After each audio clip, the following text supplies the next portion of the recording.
Pokój temu domowi.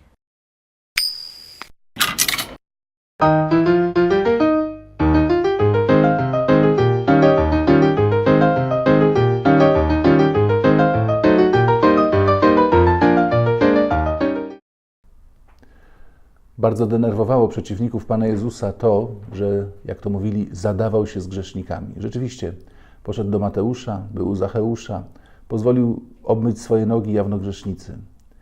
My dziś po 2000 lat bardzo lubimy tych grzeszników chrystusowych, o ile tak można powiedzieć, Łotra na krzyżu, tych, którzy upadali, ale potem z płaczem wracali, bo oni się wszyscy ponawracali, oni są tacy grzesznicy już dobrzy, błogosławieni czy dosłownie święci.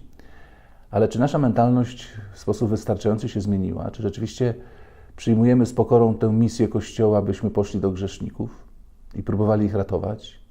Nie przypominam sobie w Kościele modlitwy za prostytutki, nie przypominam sobie w Kościele modlitwy, by splajtowały wszystkie agencje towarzyskie, a przecież o to powinniśmy się modlić, o to prosić.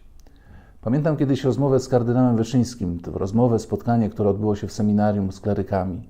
Ktoś zadał pytanie: Eminencjo, jak eminencja wspomina swoje rozmowy z panem Edwardem Gierkiem, pierwszym sekretarzem Komitetu Centralnego? Myśleliśmy, że ksiądz kardynał powie coś lekceważącego o tym kacyku, słudze Moskwy, ale kardynał powiedział tak: rozmawiając z panem Edwardem Gierkiem, cały czas pamiętałem, że on mieszka na terenie mojej diecezji, a ja jestem biskupem posłanym przez Chrystusa, by zanieść mu ewangeliczną prawdę i nowe życie. Mieliśmy kiedyś w Warszawie księdza Bozowskiego, szalony kapłan. Szedł kiedyś na wiosnę ulicą róg Krakowskiego Przedmieścia i Królewskiej. Na skrzyżowaniu młody milicjant kierował ruchem. Podszedł do niego tak na skos ulicy i zapytał: ty, byłeś już u spowiedzi? Bo jest Wielki Post i to się kończy. Jak chcesz, to ci jutro bez kolejki wyspowiadam. Przyjdź. I milicjant przyszedł. Bo ksiądz Bozowski nie zrobił tego dla żartu, dla zgrywu.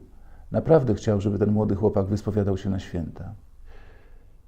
Ciekawe, proszę Państwa, czy oglądając tę sekwencję bardziej się gorszycie, że jestem tutaj na tle śladów po minionej imprezie? Czy cieszycie się, że przypomnieliśmy sobie o nieskończonym miłosierdziu Bożym, które sprawiło, że grzesznicy się nawracają, które otwiera grzesznikom drogę do nieba?